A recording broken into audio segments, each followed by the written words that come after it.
Hello, this is Mr. Drach again. This is balancing reactions or equations, part two. Why there's a part two is equations will not be as easy as the one up here. They're going to get a little tougher, and so I have a couple of tips on how to solve those, and hopefully that'll make it a little easier to balance these. Hopefully you've had some practice on the easy ones. We're going to get to some of the harder ones. Now the tips are the same as before up here, okay? You can read through those if you want, but the new ones are down in this area here. And what we're talking about here are about polyatomic ions. Okay, keep those together if they're on both sides. I'll show you an example of that in just a minute. Water, H2O, is the same as HOH, just in a different form. Also, lastly, double everything if it's just not working. If something's got to be balanced by a half, then double it, or even a third. You can triple it. It's kind of rare, but it can happen. So we're going to look at some examples of what I'm talking about. The first one is with a polyatomic ion. Our polyatomic ions, in this case, are sulfate, nitrate. Now notice on the other side, we also have nitrate and sulfate. Okay, if they appear on both sides, we can keep them as one thing. It gets very complicated if you look at the oxygen. Okay, if we're trying to balance that, notice I have a bunch of oxygens in there. Okay, so I'm going to start by kind of writing some of the stuff underneath. As you get better at balancing, you really kind of don't have to write it underneath. If you notice over here, I've got calcium, aluminum, and then I'm going to keep our polyatomics together, nitrate, sulfate. Okay, so that's what I mean by keeping them together. Okay, now again, we want to balance out the easiest things first. Notice our, I don't know, aluminums. Okay, I've got 2 aluminums here. I need 2 over there, so I'm going to multiply this by 2. That gives us 2 aluminums. And if you notice, it multiplies this whole thing, right? So now I've got 6, 2 times 3, 6 nitrates. 6 nitrates. I'm keeping those all together. I'm going to get rid of these parentheses here. So I need 6 nitrates on the other side. All right. So how can I get 6? Well, I've got 2 right now. So I'm going to multiply that by 3. I'm going to multiply that whole thing by 3. Whoops. Okay. So now I've got 6 nitrates and 6 nitrates. That's pretty good. Okay. Let's look at the sulfates. Sulfates, right now I've got 3 sulfates on my left side. I need 3 sulfates on the right side. I'm going to put a 3 there. So that multiplies that whole thing, calcium sulfate. So now I've got 3 sulfates, and notice now I've got 3 calciums. So I've got 3 there. And look at that, it just works itself out. I've got 3 calciums over there. So what I'm talking about with the polyatomics is keep them as one thing. Don't split them up into N's and O's or S's and O's. Okay, that one looks complicated. It's not that complicated if you keep the polyatomics as one thing. All right. Okay, moving on. The water. Water is H2O. That's its compound formula, but we can kind of think of it as an H and an OH or HOH. Okay. Now, why that's important? If you look at this equation, it might look a little complicated as well, but we're going to consider water over here, H. OH. All right, that's going to make it a lot simpler. Okay, again, I'm going to kind of keep track of everything down here. I've got my H, my sulfate. Notice I've got it on both sides, so I can use my SO4.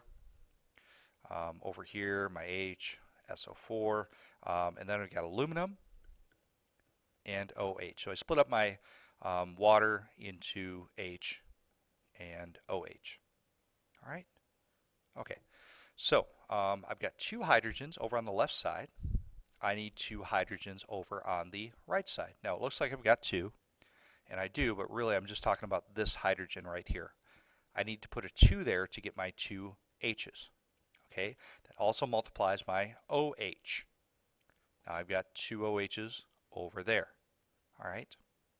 Now on the right I've got 2 AL's. I might need 2 AL's over there.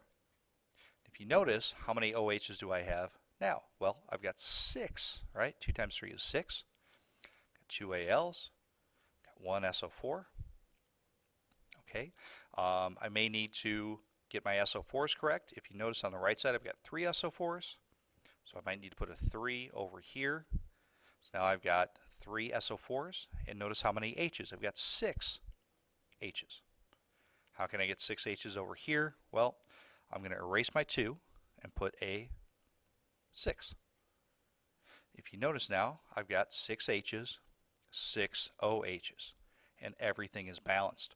So by thinking of H and OH as water, makes it a lot easier to balance, and that is balanced now. All right? Okay. Now, another kind of tricky equation to balance are combustions. This is a combustion. Anytime we add oxygen and we get carbon dioxide and water, that's combustion. Kind of a cool reaction. So we're going to go ahead and balance. Why this is tricky is the O's, if you notice over here, they're split between carbon dioxide and water. I'm not going to think of water as HOH because I don't have an OH on the other side. Okay? So that's not going to work. All right, so we're going to start by balancing the easiest ones first. I've got 3 carbon. I'm going to put a 3 over here. I'm not going to write them underneath right now. If you notice, I have 8 hydrogen over on the left. I need 8 hydrogen over here. I'm going to put a 4 there. Now, if you notice, I've got 3 times this, so I have 6 O's plus 4 O's. That makes 10 O's altogether. Okay? Because again, those multiply everything behind it. So I've got 6 O's and 4 O's, that's 10 O's. How can I get 10 O's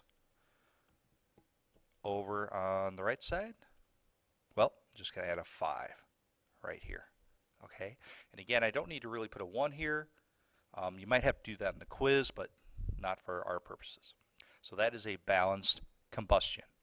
Okay, all right.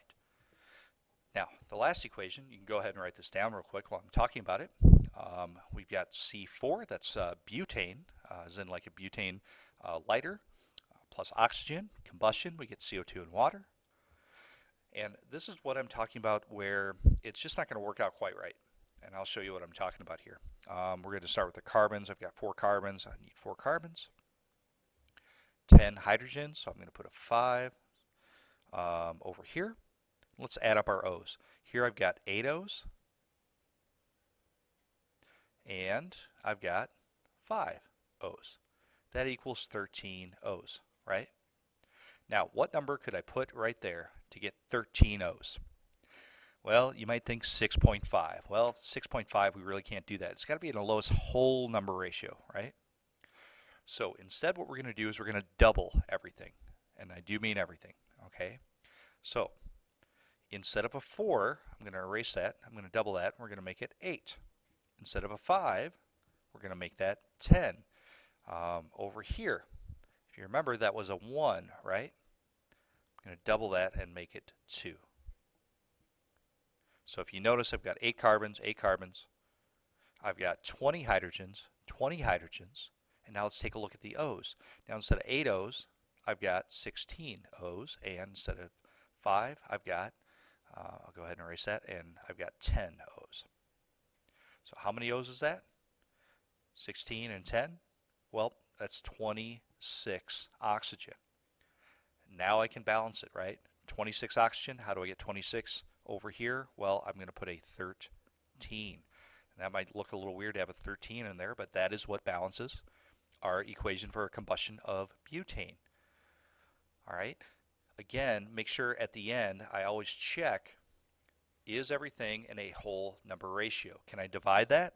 Well, no, 13 is actually a prime number. I can't divide that by anything but 13 and 1. So that's just not going to work. So that is in the lowest whole number ratio.